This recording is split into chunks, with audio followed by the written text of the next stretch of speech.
Bromide है AgBr2। कैसे बना? बनने का प्रोसेस बहुत सिंपल बना भाई, अपना पुराना तरीका याद रखना है। ये कैसे बना? Ag पर प्लस की 2 होती है और क्लोरीन पे माइनस की 1 होती है, क्रॉस गुणा हो जाएगी, ऐसे करके क्या बन जाएगा? AgCl। वैसे बनता है, ऐसे ये बनेगा। अब क्या हो जाएगा? Ag पर तो 2 होती है, ब्रोमीन पे कितनी होती है? 1 होती है, क्रॉस गुणा हो जाएगी, ये ऐसे करके आ जाएगा और ये बन जाएगा क्या? AgBr2 है। इसका यूज तो आप समझ गए है ना, मिठाई की दुकान वगैरह में देखा। इसका यूज समझिए, ये जो होता है श्याम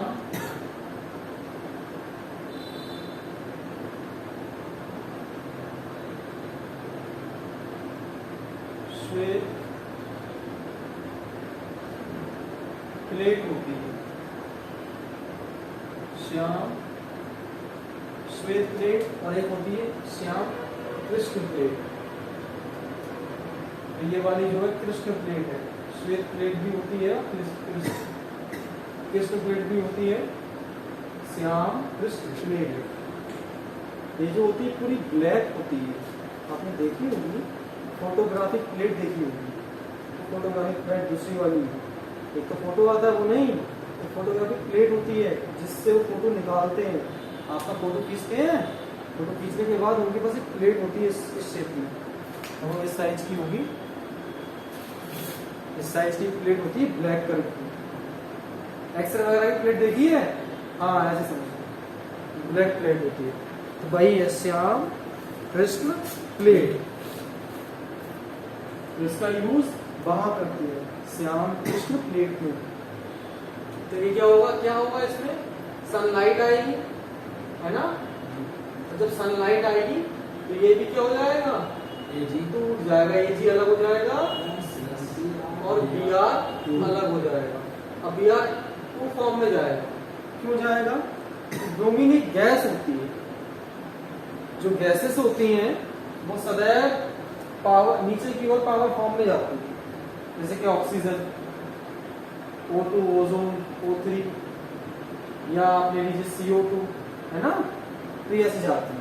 कुछ गिनी चुनी ऐसी है जिनमें पावर नहीं होती, जैसे कि कार्बन मोनोऑक्साइड गैस, इसमें पावर नहीं होती, कुछ ऐसी है, सब में। तो आप ये एग्जांपल लिख सकते हो, एग्जांपल नंबर 2 डाल करके इसे नोट कर लीजिए। कल हम क्या पढ़ रहे थे? कल हम पढ़ रहे थे प्रकाश वियोजन अभिक्रियाएं। प्रकाश वियोजन अभिक्रियाओं में फर्स्ट एग्जांपल है सिल्वर क्लोराइड को सूर्य के प्रकाश में रखते हैं तो वो सिल्वर अलग हो जाएगा, क्लोरीन अलग हो जाएगी। और अब हम क्या पढ़ रहे हैं? अब हम पढ़ रहे हैं सेकंड एग्जांपल सिल्वर ब्रोमाइड, इसको सूर्य के प्रकाश में रखेंगे तो सिल्वर अलग, ब्रोमीन गैस अलग हो जाएगी। इसका यूज कहाँ होगा? श्याम कृष्ण प्लेट पर, फोटोग्राफिक प्लेट जो होती है वहां पर इसका यूज होगा। इसका यूज क्या है? इसका यूज मिठाई की, जो आपकी मिठाई की दुकानें वगैरह होती है प्लेट जो रहती है वो यही होती है। इसका रंग कैसा हो जाएगा? तो पहला रंग कैसा है? पहला रंग है इसका श्वेत, सफेद है, व्हाइट है। फिर ये कैसा हो गया? दूसरा रंग का हो गया। तो ये लिखा आपने, एग्जांपल लिख लिया, नाम भी लिख लीजिएगा, नाम भी ध्यान रखें। क्या नाम है इसका? श्याम। इसका नाम है सिल्वर ब्रोमाइड। क्या नाम है? Silver bromide. सही है? ये अलग हो गया, ये क्या हो गया? सिल्वर अलग, और ये क्या हो गया? ब्रोमाइड गैस अलग हो गई।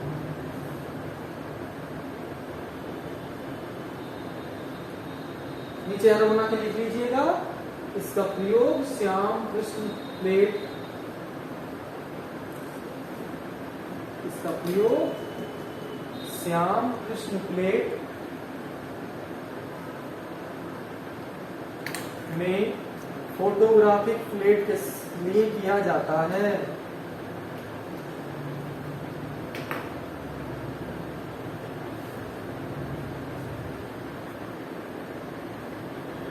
श्याम कृष्ण प्लेट में फोटोग्राफिक प्लेट के लिए किया जाता है।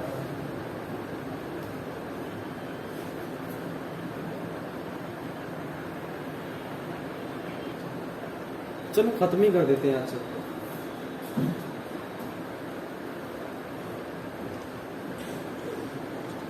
हल्का फुल्का सा रह जाएगा तो कल देखेंगे, नहीं तो आज हो जाएगा। समझा पूरा देंगे, आज फिनिश ही कर देंगे।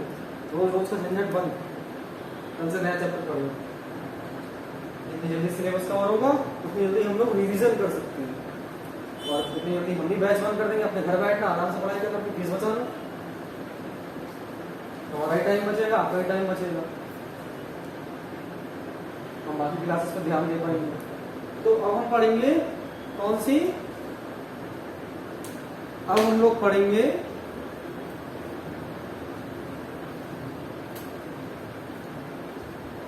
ऑक्सीकरण अभिक्रिया। हेडिंग डालिए ऑक्सीकरण अभिक्रियाएं।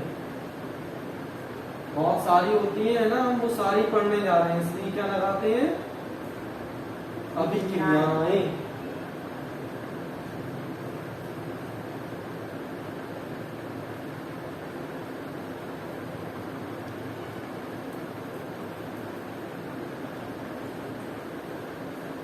ऑक्सीडेशन रिएक्शन, बहुत सारी है तो रिएक्शंस, ऑक्सीडेशन रिएक्शन, ये अब तक आपने जितनी पढ़ी उनमें सबसे ज्यादा इंपॉर्टेंट अगर है तो यही है। हमारे यहाँ सबसे ज्यादा इंपॉर्टेंट जो होता है उस पर हम 5 स्टार लगाते हैं, तो आप लोग भी 5 स्टार बना दीजिए। और ये विश्वास कर लीजिए, इस चैप्टर से अगर कोई एग्जाम्पल क्वेश्चन पूछा जाएगा तो 100% ये जरूर पूछा जाएगा। अगर अब तक जितना पढ़ा है उनमें अगर आपसे सही से पूछा जाए, सबसे ज्यादा इसी से पूछेंगे, और बहुत सिंपल होता है ये। ध्यान समझिएगा, ऑक्सीकरण अभिक्रियाएं ये क्या होती है, ये वे अभिक्रियाएं होती हैं जिनमें ऑक्सीजन का संयोग होता है। संयोग मतलब समझ रहे हैं, ऑक्सीजन जुड़ती है, तो जहां जहां पर ऑक्सीजन जुड़ रही होगी वहां पर कौन सी अभिक्रिया हो रही होगी, ऑक्सीकरण अभिक्रिया। या ऐसे कह सकते हैं कुछ कंडीशन में नहीं जुड़ रही हो तो एक तरीका है जहां पर ऑक्सीजन की मात्रा बढ़ रही हो, वो इसका एग्जाम्पल होगी। कभी कभी ऐसा भी होता है जो इसका उल्टा है, समझा दें हम आपको कि कुछ बार ऐसा होगा ऑक्सीजन की मात्रा की जगह हाइड्रोजन की मात्रा कम हो रही होगी। तो अगर ऑक्सीजन की मात्रा बढ़ती है तो ये ऑक्सीकरण अभिक्रियाएं हैं, साथ ही साथ अगर हाइड्रोजन की मात्रा घटती है तब भी ये ऑक्सीकरण अभिक्रिया है। आप लोगों का थोड़ा मस्तिष्क घूम रहा होगा सुन करके, एग्जाम्पल से आप समझ पाएंगे। जैसे कि ये कार्बन है और ये ऑक्सीजन है ना, मैं कार्बन का दहन कर रहा हूं, जला रहा हूं, तो कार्बन का दहन कर रहा हूं, तो कार्बन ऑक्सीजन से क्रिया कर रही है। तो अगर मैं कार्बन कोई खतरनाक जहरीला कार्बन लूंगा तो 2 गैसेस बनेंगी, एक तो कार्बन मोनोऑक्साइड, दूसरी कार्बन डाइऑक्साइड गैस। और अगर मैं कोयला ले लूं तो कार्बन डाइऑक्साइड गैस बनेगी। तो यहाँ पर क्या हुआ, कार्बन का यहाँ पर जो है कार्बन ने ऑक्सीजन से क्रिया की तो ऑक्सीजन जुड़ गई, तो ये अभिक्रिया कहलाएगी ऑक्सीकरण अभिक्रिया, है ना। यहाँ पर ऑक्सीजन का क्या हो रहा है, संयोग हो रहा है, तो ये ऑक्सीकरण अभिक्रिया का एग्जाम्पल है। अभी आप फिर देखिएगा, ये तो एग्जाम्पल हमने क्या जाना, फर्स्ट जाना।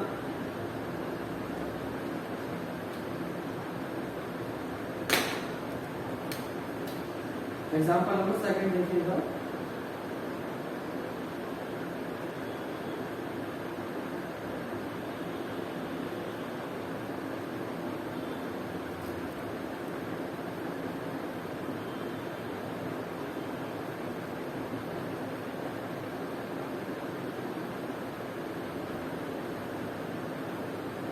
ये एग्जाम्पल लेते हैं हाइड्रोजन और ऑक्सीजन का।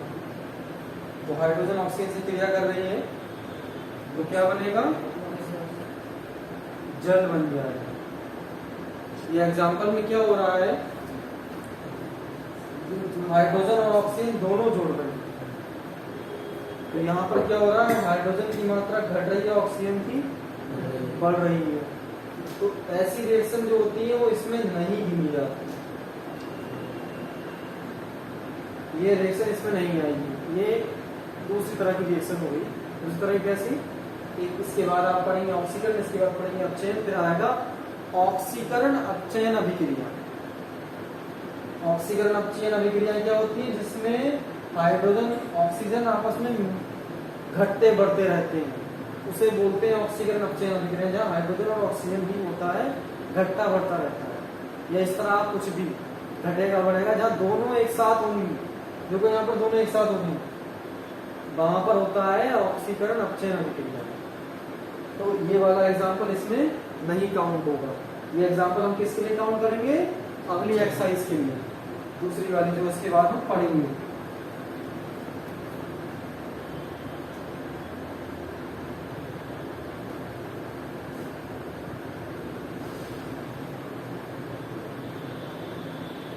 कैल्शियम ऑक्साइड, कैल्शियम ऑक्साइड को आपको याद होगा कल हमने इसकी रिएक्शन कराई थी, आपको किसके साथ क्रिया कराई थी, जल के साथ।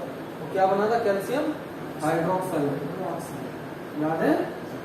अगर मैं सिर्फ कैल्शियम को ही ले लूं, सिर्फ कैल्शियम, सीधे सीधे मैंने कैल्शियम ले लिया और इसकी मैं क्रिया करा रहा हूं CO2 से।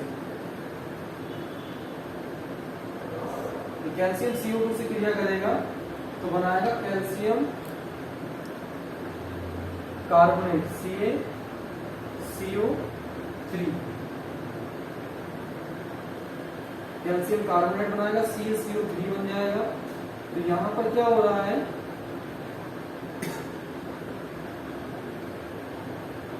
जो कैल्शियम कार्बोनेट है ये जो होता है, पुताई कर देते हैं हम लोग।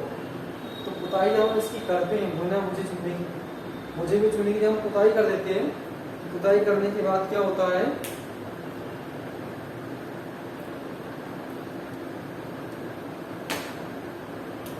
जो बिना बुझा चूना होता है वो क्रिया कर लेता है कार्बन डाइऑक्साइड गैस, और क्रिया करने के बाद चमक आ जाती 2-3 बार दीवारों पर, और उसके साथ साथ वो क्या है, सीलन छोड़ता है, नमी छोड़ता है थोड़ी सी, उसके बाद फिर कमरा चमकने लगता है।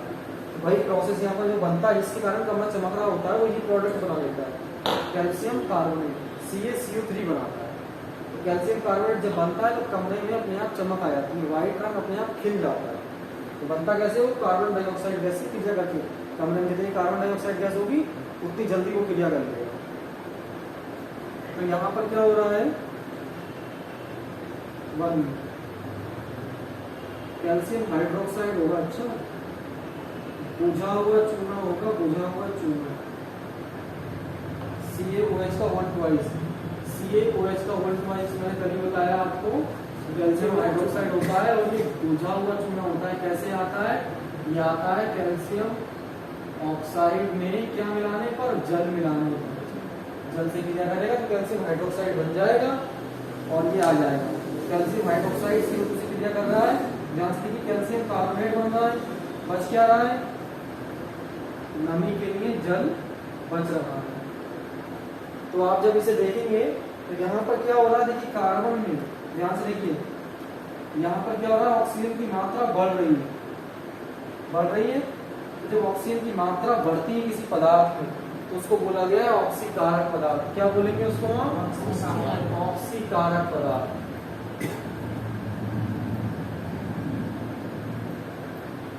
जहां पर ऑक्सीजन की मात्रा बढ़ती है उसे ऑक्सीकारक पदार्थ कहेंगे। देखिए यहाँ पर जो है ऑक्सीजन की मात्रा बढ़ रही है, कितने ऑक्सीजन थे, 2 थे, ऑक्सीजन और कैल्शियम के साथ बढ़ गए, ये ऑक्सीकारक पदार्थ हो गया। अब दूसरा देखिए, इसमें क्या हो रहा है, ऑक्सीजन की मात्रा घट रही है लेकिन बढ़ किसकी रही है, हाइड्रोजन की। जिसमें हाइड्रोजन की मात्रा बढ़ती है उसको बोलते हैं अपचायक पदार्थ। क्या बोलेंगे उसको हम, अपचायक पदार्थ। तो आप लोग एक काम करिए, ये हेडिंग डाल दीजिए और डेफिनेशन लिखना शुरू कीजिए। सभी दोनों एग्जाम नहीं, एग्जाम करिए पहले डेफिनेशन होगी, ये पहले ये हेडिंग, अब हेडिंग के अंदर इन्वर्टेड कॉमा लगा के लिखो, हेडिंग डाल दी, उसके अंदर लिखिए इन्वर्टेड कॉमा लगा के ब्लू पेन से। क्या लिखेंगे? वे अभिक्रियाएं जिनमें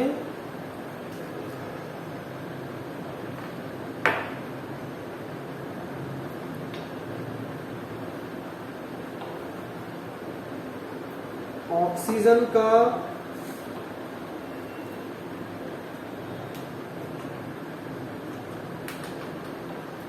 संयोग होता है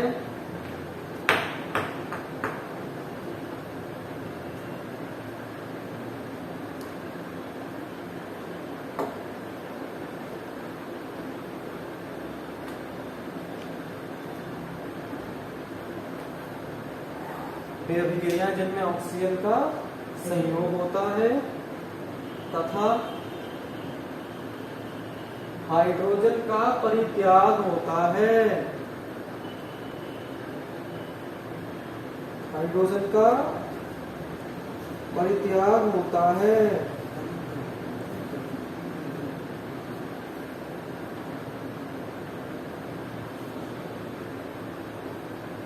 हाइड्रोजन का परित्याग होता है। ऑक्सीकरण अभिक्रियाएं कहलाती हैं।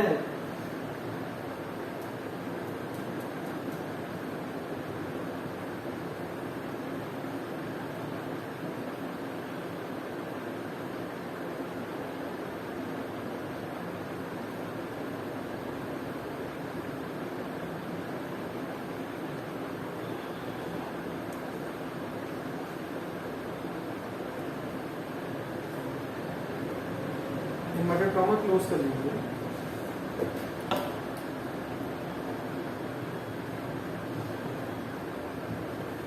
इसके अलावा आपको और बता दिया जाए तो वे अभिक्रियाएं जिनमें ऑक्सीजन का संयोग होता है, हाइड्रोजन का लॉस होता है, समझ लो ऑक्सीजन का प्रॉफिट हो रहा है और हाइड्रोजन का लॉस हो रहा है, ये क्या कहलाएंगी?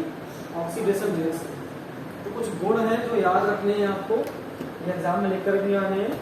तो आपने डेफिनेशन लिख ली, डेफिनेशन लिखने के बाद लिख लो गुण, नहीं उसी में डेफिनेशन खत्म हो गई, उसके बाद गुण ब्लैक पेन से डाल दो गुण, या और क्या बोलेंगे इन्हें? विशेषताएं। कई बार एग्जाम पूछा जाता है ना क्या होती है, देखो बहुत सिंपल तरीके आपको याद रखने हैं। पहली विशेषता ध्यान से देखनी है। पहली विशेषता में सबसे बड़ी बात, ऑक्सीजन का क्या हो रहा है? O2 मतलब ऑक्सीजन, क्या हो रहा है? ऑक्सीजन का प्रॉफिट हो रहा है, यानी कि वृद्धि हो रही है। सेकंड क्या है? हाइड्रोजन, हाइड्रोजन का क्या होगा? लॉस होगा, यानी कि हानि होगी। थर्ड जो बहुत जरूरी है, जिसके बारे में पता होना चाहिए, नहीं तो एग्जाम में गड़बड़ होती है। कुछ ऐसी रिएक्शंस भी होती है जिनमें ये नहीं होता, ऑक्सीजन हाइड्रोजन नहीं दिखते, फिर भी कैसे पता लगाएंगे? वो कैसे आएंगी? वो कब आएंगे? जब ये पूछेंगे आपसे एग्जाम में। तो रिएक्शन दे देंगे और पूछेंगे बताओ इसमें ऑक्सीकारक पदार्थ कौन सा है, अपचायक पदार्थ कौन सा है। इसीलिए ये इंपॉर्टेंट होती है। क्यों? क्योंकि जब ऐसे क्वेश्चन आते हैं तो ऑक्सीडेशन रिडक्शन जो अभिक्रियाएं होती है उन्हें बोलते हैं रेडॉक्स अभिक्रियाएं, बहुत टफ होती है, तो उनमें ये पहचान करने को पूछते हैं। तो रिएक्शन डेफिनेशन लिखना टफ नहीं है, मेन होता है नया क्वेश्चन आ गया, ऐसे क्वेश्चन आते हैं लिख करके, उसमें पहचान करना टफ होता है, इसीलिए ये बहुत इंपॉर्टेंट है। तो याद रखना है इसमें क्या होगा कि ऑक्सीजन बढ़ेगा, तो आपको पता होना चाहिए ऑक्सीजन की जो वैलेंसी होती है वो किसकी होती है? ऑक्सीजन की वैलेंसी होती है 2, और ऑक्सीजन पर जो माइनस का चार्ज होता है वो 2 होता है। पता होना चाहिए आपको ऑक्सीजन पे माइनस का होता है, क्लोरीन पे भी माइनस का 1 होता है, ब्रोमीन पे माइनस का 1 होता है। जब हम ये क्वेश्चन करते हैं तो माइनस प्लस नहीं दिखाते। और आपको सबको पता होना चाहिए जो धातुएं होती हैं उन पर अलग अलग होता है, लिथियम पर 3 होता है, सोडियम पर हमने बताया है 1 होता है प्लस का, मैग्नीशियम पर प्लस के 2 होते हैं, ये हमने बताए हैं, आपने नोट भी किए अलग से, क्वेश्चन कराते कराते बताया है। कुछ भी नया मिला करा करे, जो लग रहा है नया हो उसे रेड लाइन होती है कॉपी की, उसके तरफ लिख लिया करो, कभी दिक्कत नहीं होगी। तो ये जो होती है तो ऑक्सीजन पे क्या होता है? माइनस होता है, और हाइड्रोजन जो होता है ना उस पर 1 होता है, प्लस का भी हो सकता है माइनस का भी, लेकिन आमतौर पर प्लस ही गिनते हैं, क्योंकि अधिकांश साइंटिस्ट ये मानते हैं कि हाइड्रोजन एक धातु है, और जितनी भी धातुएं होती हैं उन सब पर प्लस के चार्ज होते हैं, याद रखना। ये हमने सकेता श्रेणी पढ़ा है तो उसमें बताया था, लीक बासत काना मांगे अली जॉन में प्रूफ में कनाडा में बताया था, तब वहां पर जो है पापा रोम में आ गए, सनपुलाव है पटेला बताया था, तो उस ट्रिक में ये चीजें आएंगी आपके काम। तो वो सारी ट्रिक जो है जो आपको पढ़ाई गई थी, तो उसमें क्या है धातुओं पर प्लस के रखते हैं और जो अधातुएं होती है उन पर माइनस का चार्ज होता है। तो ऑक्सीजन अधातु है, उस पर माइनस होता है और हाइड्रोजन पे प्लस होता है। हाइड्रोजन एकमात्र ऐसा तत्व है, 118 तत्व है आपकी प्रकृति में, याद रखना है। कितने हैं पृथ्वी पर? 118 तत्व। उनमें हाइड्रोजन ही एकमात्र ऐसा है जिसको लेकर साइंटिस्ट में आज भी मतभेद है, ये धातु है या अधातु। तो आमतौर पर याद रखना है, अभी हम लोग जो स्टडी कर रहे हैं वो सर्वमान्य सिद्धांत यही है कि हाइड्रोजन क्या है, एक धातु, तो प्लस का, और इस पर क्या है माइनस का। तो देखो ना, जहां हाइड्रोजन, जहां पर ऑक्सीजन की मात्रा बढ़ेगी, कहां पर? यहाँ पर ऑक्सीजन का प्रॉफिट हो रहा है भैया, ऑक्सीजन बढ़ रही है, हाइड्रोजन क्या हो रही है, घट रही है। ये बढ़ने का निशान है, ये घटने का। इसके साथ साथ बता दें, ये उड़ने का भी निशान है। देखो यहाँ लगा देंगे, ये उड़ जाएगी, क्यों? क्योंकि ये गैस है, तो ये गैस का भी सिंबल होता है। ये अवक्षेप का निशान भी है, धातु आएंगी तो नीचे बैठ जाएंगी, मिट्टी आएगी नीचे बैठ जाएगी, तो उसके लिए भी ये लगाते हैं। तो याद रखना है कि कौन सी चीज कहाँ यूज होगी। तो ऑक्सीजन बढ़ रही है, जब ऑक्सीजन बढ़ रही है तो इसका मतलब निगेटिव चार्ज बढ़ रहा है ना। तो इसे बोलते हैं हम लोग हिंदी में ऋणावेश। क्या बोलते हैं? ऋणावेश। इसको इंग्लिश में बोलते हैं निगेटिव चार्ज। निगेटिव चार्ज ऐसे करके लिखते हैं, ऐसे करके V और E, V और E। निगेटिव चार्ज लिखने का तरीका है, पॉजिटिव आएगा तो ऐसे लिखेंगे। इसको कैसे लिखेंगे? ऐसे ही लिख सकते हैं आप लोग, निगेटिव चार्ज। सही है। तो निगेटिव चार्ज क्या होगा बताओ? यहाँ पर बढ़ेगा घटेगा? बढ़ेगा, क्योंकि ऑक्सीकरण में ऑक्सीजन बढ़ रही है। तो ऑक्सीजन बढ़ती है तो निगेटिव चार्ज बढ़ेगा। अब निगेटिव चार्ज बढ़ेगा तो क्या होगा? हाइड्रोजन कम होगी ना। तो हाइड्रोजन कम होती है, हाइड्रोजन होती कैसी है? प्लस की। तो बताओ पॉजिटिव चार्ज घटेगा बढ़ेगा? पॉजिटिव चार्ज घटेगा। तो ये बातें आपको लिखनी है। इसके अलावा एक बात और, इसमें क्या होता है, इलेक्ट्रॉन, इलेक्ट्रॉन को ई के ऊपर बार लगाकर लिखते हैं। तो इलेक्ट्रॉन जो होते हैं उनकी संख्या बढ़ती है। इसमें क्या होगा? इलेक्ट्रॉन की संख्या बढ़ेगी। इलेक्ट्रॉन पे माइनस होता है, प्रोटॉन पे प्लस। तो एक और छठी बात आ गई यहाँ पर, प्रोटॉन को नहीं लेंगे, प्रोटॉन को फर्क नहीं पड़ता रिएक्शन में। किसी भी रिएक्शन में प्रोटॉन को फर्क नहीं पड़ेगा। प्रोटॉन को निकालने के लिए विखंडन अभिक्रिया लगानी पड़ती है। परमाणु जिस क्रिया पर काम करता है वो विखंडन अभिक्रिया है। तो प्रोटॉन तोड़ा नहीं जा सकता आसानी से। प्रोटॉन को निकालने के लिए रेडियो एक्टिव रिएक्शन करानी पड़ती है, बमबारी करानी पड़ती है, तब जाकर के प्रोटॉन टूट सकता है। इलेक्ट्रॉन तो निकल सकता है। तो ये 5 गुण इसके याद रखते हैं। माइनस की नहीं है, ई फॉर इलेक्ट्रॉन, ई बार ऊपर वाले को बार बिल्कुल लगा दें। तो लिखिए गुण में नंबर 1 लिखिए। उनके गुण बहुत ज्यादा पूछे गए एग्जाम के, गुण तो याद रखेंगे ऐसे, बहुत सिंपल ही है। नंबर 1, ऑक्सीजन की मात्रा में वृद्धि होती है।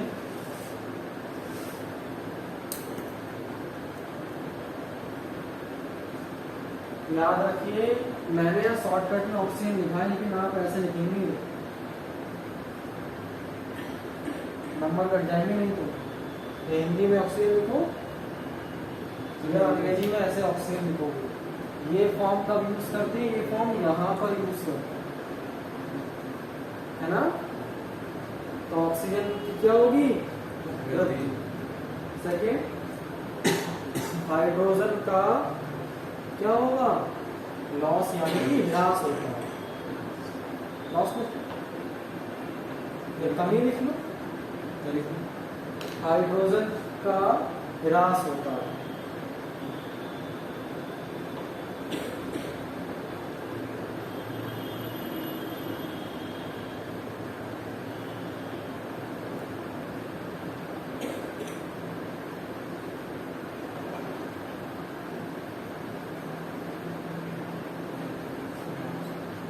थर्ड लिखो, ऋणावेश बढ़ता है। ऋणावेश की इंग्लिश में लिखी है, इंग्लिश भी लिख लीजिए। ऋणावेश बढ़ता है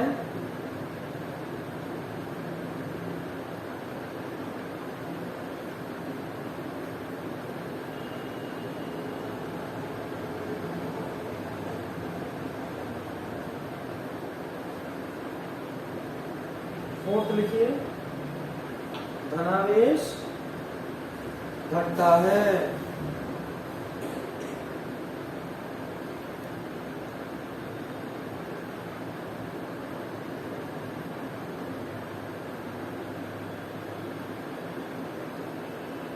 धनावेश लास्ट, इलेक्ट्रॉनों की संख्या में वृद्धि होती है।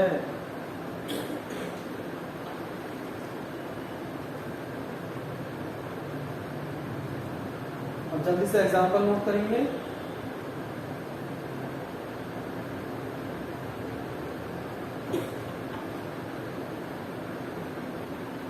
देखिए सोडियम धातु ऑक्सीजन से क्रिया करेगी, तो देखिए सोडियम और ऑक्सीजन मिलके कैसे ये मिलना आपको आना चाहिए। सोडियम पे क्या होगा, प्लस का 1 और ऑक्सीजन पे माइनस के 2।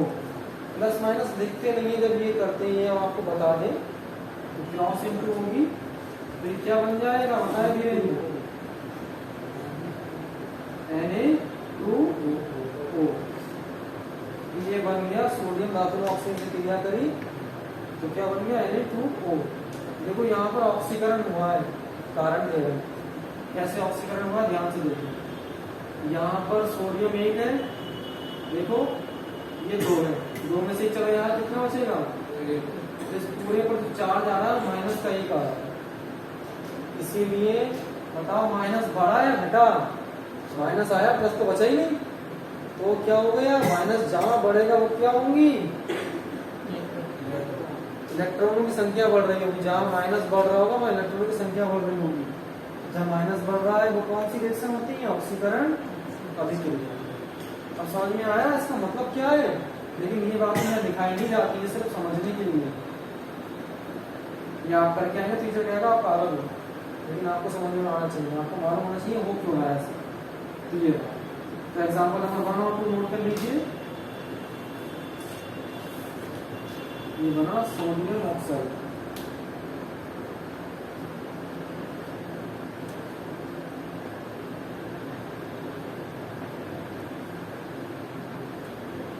Sodium oxide.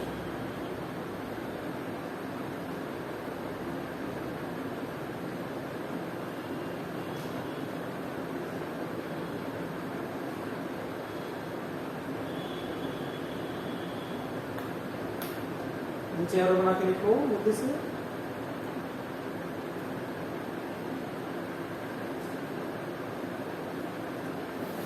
इसके अतिरिक्त इन्हें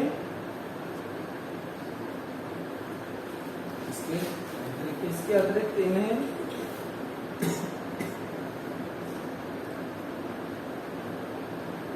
उपचयन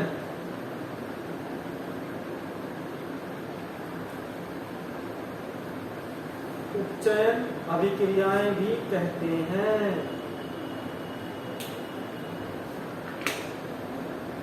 बस कल आपका ये चैप्टर पूरा खत्म कर देंगे, फिनिश कर देंगे, टाइम भी हो गया है, हम लोग मैथ्स करेंगे, तो आज के लिए इतने रखते हैं।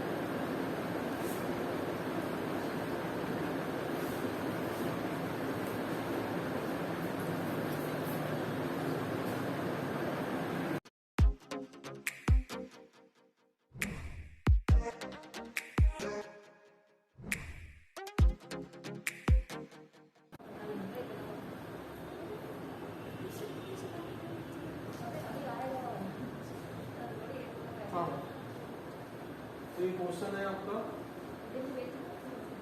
साइन dx, साइन dx, हाँ dx।